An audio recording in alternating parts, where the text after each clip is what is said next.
Entre burnout y vocación, entre amor y cansancio, los docentes vivimos historias que casi nadie escucha, pero aquí las contamos. Momentos que nos rompen y otros que nos recuerdan por qué elegimos enseñar. Si alguna vez has sentido eso, este espacio también es tuyo. Esto es Ecos del Aula, el podcast que cuenta todo aquello que callamos los docentes en la labor de enseñar.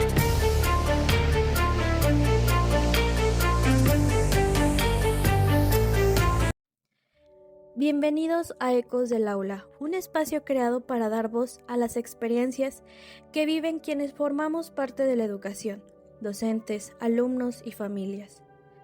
Soy licenciada en psicopedagogía con más de 8 años de experiencia como docente en educación primaria y 6 años en docencia universitaria, por lo cual tengo experiencia y vivencias que son muy importante tocar y muy importante hablar para que no queden impunes y para que ustedes tengan las herramientas de cómo ayudar o cómo poder resolver estas situaciones que inigualablemente vamos a enfrentar los que somos o formamos parte de esta hermosa profesión. En este podcast hablaremos de historias que no siempre se cuentan, de los desafíos emocionales que se viven dentro del aula y de cómo podemos acompañar, comprender y apoyar mejor a nuestros estudiantes. Porque detrás de cada aprendizaje también hay una historia, y detrás de cada historia hay un eco que merece ser escuchado. Fue justo después de la pandemia. Todos vivimos cosas que nos marcaron inigualablemente, y hubo muchos pequeños que vivieron violencia dentro de casa, y esa violencia se vio reflejada dentro del salón de clases. Todos volvimos distintos, con heridas invisibles, y sobre todo, con marcas que estaban dentro del alma. Yo estaba dando sexto grado en aquel momento. Había una niña que era muy alta, era morenita, tenía unos hermosos ojos y siempre iba súper arreglada al salón de clases. Todos los días llegaba hecha lágrimas. Yo me preguntaba por qué, si era una niña que mostraba seguridad en cómo se vestía, en cómo se arreglaba y en cómo actuaba con sus amiguitas. Sin embargo, todos los días me decía que en casa la criticaban por su cuerpo, que le decían que estaba más llenita o que su peinado no le quedaba bien y la comparaban con sus hermanas más pequeñas. A simple vista podría parecer algo pequeño, pero comencé a preocuparme cuando esta situación comenzó a alargarse por meses. Ustedes saben que la preadolescencia es una etapa sumamente importante para generar nuestra identidad y para generar seguridad en nosotros mismos, y lo que hagamos en esta etapa repercutirá en nosotros de adultos, por lo que esas palabras duelen más de lo que imaginamos en esta etapa. En esta parte quiero hacer un paréntesis y explicarles un poco lo que sucede en la preadolescencia, en grupos de sexto grado de primaria, que es entre los 10 y 12 años. Los niños comienzan a desarrollar su identidad corporal y sobre todo emocional. Empiezan a experimentar nuevas situaciones, empiezan a aventurarse a nuevas experiencias y sobre todo empiezan a construirse a través de sus amigos o del grupo de pares con los que comparten.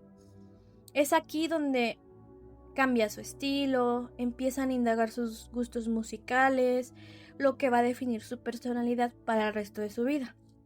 O bueno, gran parte de su personalidad. En esta etapa, el cuerpo empieza a cambiar y sobre todo las comparaciones comienzan a aparecer. Y la autoestima puede quebrarse fácilmente.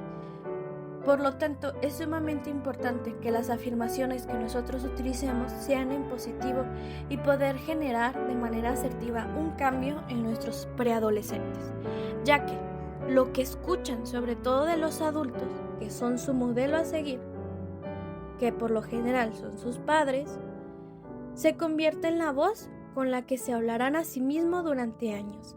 Si en esta etapa les hablamos fuerte, les hablamos de manera negativa, esa voz se quedará arraigada dentro del cerebro y puede convertir a un niño o a una niña propenso a sufrir cierto tipo de acontecimientos negativos, como son la depresión, la frustración, el perfeccionismo negativo, obviamente, entre otras afecciones que pueden incluso conducir a nuestros estudiantes a tomar malas decisiones, como son adquirir gustos violentos,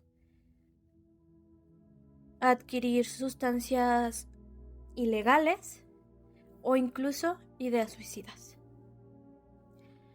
Regresando al punto de la niña, como esta situación se prolongó durante algún tiempo, decidí hablar con la psicóloga educativa, quien a su vez citó a los padres de familia y se llegó al compromiso de buscar ayuda profesional externo que pudiera orientar, apoyar y sobre todo acompañar a la niña en su desarrollo psicosocial. Mientras tanto, yo sabía que tenía un papel muy importante dentro del salón de clases, por lo que empecé a diseñar actividades socioemocionales con todo el grupo.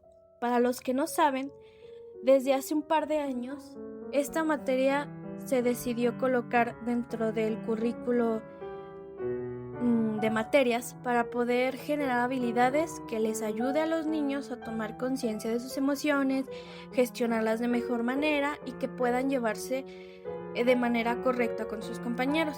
Por lo tanto, dentro de esta materia y complementando con algunas otras, trabajamos el autoconcepto, la empatía, el autoconocimiento y sobre todo la importancia de hablarnos con respeto y también que los demás nos hablaran con respeto. Poco a poco empecé a ver que estas actividades le empezaron a ayudar. De hecho, comenzó a llevarse con todo el grupo de mejor manera y estos llantos comenzaron a extinguirse lentamente. Yo la empecé a ver que sonreía de nuevo, que jugaba, me platicaba su día, me compartía cosas muy bonitas de ella, etc. Obviamente yo la recibía con afirmaciones y todos los días trataba de que fuera diferente la forma en la que yo abordaba mis clases. Sin embargo, una mañana todo cambió. Esa mañana recuerdo que ella llegó cabizbaja y llegó con su chamarra tapando todo su brazo y toda su mano. Sobre todo noté que me evitaba demasiado y que tenía una mirada muy triste. La verdad es que me extrañé bastante, pero yo seguí con la rutina normal de clases. En una de esas, mientras iba pasando, revisando los trabajos, me di cuenta que la niña tenía la piel húmeda y sobre todo tenía quemaduras que le llegaban casi a los codos. Eran quemaduras de 2º grado porque yo podía ver su piel expuesta, como cuando se ve blanco la piel y que tú ves cómo sucedió algo muy grave para que se viera de esa manera. Obviamente me asusté, la acerqué afuera porque obviamente no podemos evidenciar ese tipo de conductas con todos los alumnos porque si no levantaríamos otro tipo de alarmas y alertas y sobre todo señalaríamos a la niña con el grupo de alumnos y pues es lo que menos queríamos. Entonces la llevé afuera y le pregunté qué había pasado. Ella me dijo con una sonrisa temerosa que se había quemado cocinando un par de chuletas durante el fin de semana. Ese día que llegó así era un lunes. Sin embargo, a la hora del recreo me acerqué a sus amigas. Sus amigas eran mucho de compartirme cosas que ponían en peligro a los demás, lo cual agradezco porque evité muchas situaciones que pudieron escalar a cosas muchísimo más graves. Por eso es importante generar confianza con nuestros alumnos, sobre todo si nos tocan alumnos preadolescentes. El punto es que ellas me contaron la verdad. Ella se había hecho las quemaduras con sal y hielo. Los que no saben, esta combinación provoca una reacción endotérmica y el hielo al contacto con la sal alcanza temperaturas bajo cero y puede causar quemaduras de 2º grado. Fue un reto viral durante ese tiempo, yo lo sabía, y era una forma de autolesión silenciosa. Decidí hablar con ella lejos de todos durante el recreo y en el primer momento ella rompió en llanto. Me dijo que había buscado en internet formas de ustedes ya saben qué, no lo voy a mencionar, y que ya no quería seguir sintiendo dolor. En ese momento todo se detuvo, me bajó la sangre, me empezó a dar mucho frío y no sabía en ese momento qué hacer, por lo cual activé los protocolos. En primera instancia, cuando esto sucede, hay que llevar una bitácora en donde nosotros vayamos registrando todas las actividades que hemos diseñado, todas las situaciones que hemos atravesado y cómo le hemos dado seguimiento. Le informé a la psicóloga por escrito lo que había sucedido, documenté cada paso, cada situación y cada cosa que ella me contaba en mi bitácora, obviamente con previa autorización de mi alumna, pues para no caer en revictimización o para no caer en una omisión de hechos. Y entregué la evidencia a mi psicóloga.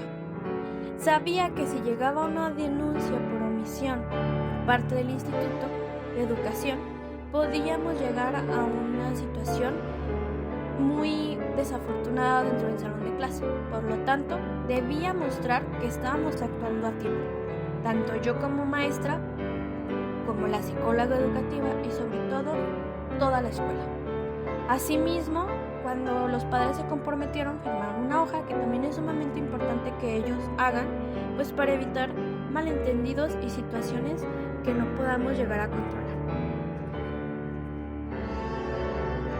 Aquí quiero hacer otra pausa para hablarles un poco sobre la adolescencia temprana, o sea, la preadolescencia. En esta etapa, el cerebro todavía se está formando, sobre todo la corteza prefrontal, la que controla los impulsos y nos ayuda a tomar decisiones, por lo cual nuestro cerebro y sobre todo esta parte sigue madurando. Por eso, cuando los adolescentes sienten una emoción intensa, suelen hacer cosas que a lo mejor no querían o que hicieron de manera impulsiva y no miden las consecuencias. Por eso no juzgo a esta pequeña, porque era una llamada de atención y solo buscó una manera de que la escucharan. Por lo tanto, tomó esta decisión. Cuando la autoestima se quiebra en esta etapa, la crítica, el rechazo, la soledad, aparece la desesperanza. ¿Y qué pasa cuando esto sucede? Pues evidentemente llegan a tomar decisiones impulsivas. Esa sensación de que nada puede mejorar. Ella no quería hacerse daño en realidad, solo quería dejar de ser invisible hacia las personas que eran sus padres. Después de un tiempo, ella comenzó a recibir atención psicológica. Se le informó a sus padres sobre esta situación y empezó a recibir apoyo familiar cuando se dieron cuenta de la gravedad de la situación. En el aula yo seguí trabajando el amor propio todo el ciclo escolar y la empatía. Hasta que un día se acercó y me dijo: maestra, ya no quiero más hacer esto. Quiero aprender a quererme. Recuerdo que me abrazó y me dijo que me quería mucho con lágrimas en los ojos. Esa frase me hizo temblar y me hizo llorar. Porque ser docente no siempre es dar clases frías, no siempre es anotar en el pizarrón problemas matemáticos complejos que les ayuden a entender el mundo o las matemáticas. A veces simplemente es escuchar, es prestar atención a las señales, a los silencios, y es mirar más allá del cuaderno, de nuestra bitácora, de la computadora, de las planeaciones, de todo lo administrativo que tenemos que hacer. Y ver lo que el alma grita, lo que los ojos gritan, muestran, y las señales se establecen sin palabras. A todos los docentes que escuchan esto, no minimicen lo que ven ni lo que sienten. Un gesto puede salvar una vida. A todos los papás, los sensibilizo a que escuchen a sus hijos, presten atención a las señales, hablen con ellos, estén a tanto de lo que ven en redes sociales, con quién se juntan, qué es lo que pasa dentro del aula, dentro de la escuela, y cuiden mucho sus palabras. Lo que para ustedes es un simple comentario lleno de gracia, lleno de enojo porque ese día se me hizo tarde, me levanté tarde o porque tengo muchas cosas que hacer, para un niño puede ser una herida que le dure toda la vida, incluso en la adultez. Yo sigo pensando en ella con mucho cariño, ya no le doy clases, pero yo sigo pensando en ella Y espero que ahora que ya es una adulta o que ya está por entrar a la adultez, vea esto como una historia que empezó con lágrimas, pero que terminó enseñándome lo que realmente significa educar. Muchísimas gracias por escuchar este podcast llamado Ecos del Aula, que es todo aquello que los docentes no decimos, pero que vivimos dentro del aula. Porque hablar también es sanar, porque hablar también enseña, también educa, también sensibiliza. Si tú tienes alguna historia que me quieras compartir, me la puedes escribir y yo con gusto le doy una voz a esa situación que tú estás viviendo como docente, como padre de familia o incluso como alumno, para que más gente tome tu experiencia como herramienta para que eso ya no siga sucediendo o para cambiar las situaciones que vivimos día a día dentro de la sociedad. Si llegaste hasta aquí, no te olvides de darle like, compartir y comentar. Tus comentarios son sumamente importantes para ver cómo puedo mejorar y cómo puedo seguir hablando sobre estos temas. Muchísimas gracias por estar aquí.